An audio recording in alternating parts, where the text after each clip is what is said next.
25 मार्च रोजी धुळवड म्हणजे होळी आहे। हा सण साजरा करण्यासाठी मोठ्या संख्येने नागरिक आपल्या घरी जातात। अशा स्थितीत प्रवाशांची गर्दी पाहता बसेसपासून विमान प्रवासापर्यंतच्या किरायात लक्षणीय वाढ करण्यात आली आहे। त्यामुळे सणापूर्वीच प्रवाशांना महागाईचा सामना करावा लागतोय। 25 मार्च रोजी होळी म्हणजे धुलीवंदन आहे।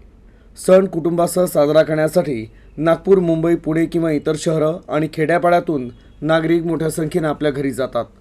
या काळात गर्दीमुळे विमानं, एसटी बसेस आणि ट्रेनमध्ये हाऊसफुलची स्थिती असते।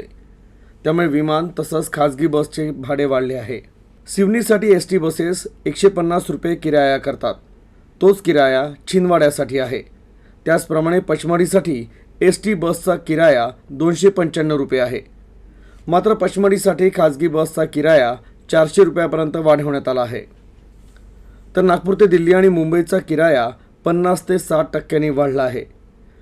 नागपूर ते मुंबईपर्यंतचं विमान भाडं सरासरी 5,500 ते 8,000 रुपयापर्यंत आहे।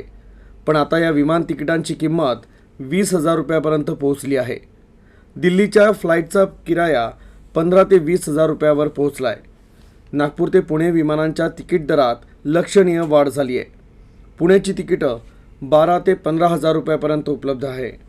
तर होळी सणाच्या आधी चौथा शनिवार आणि रविवार आहे। त्यामुळे शासकीय कार्यालय तसंच IT कंपन्यांना सुट्टी आहे। सोमवारी धुळवड आहे। त्यामुळे शुक्रवारी रेल्वेत सर्वाधिक गर्दी होणार आहे।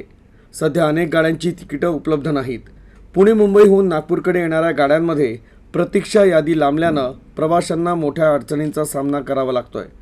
Vidarbha express, Sevagram express, Tamil Nadu express, Telangana express, Dnyaneshwari एक्सप्रेससह इतर गाड्यांचीही हीच अवस्था आहे।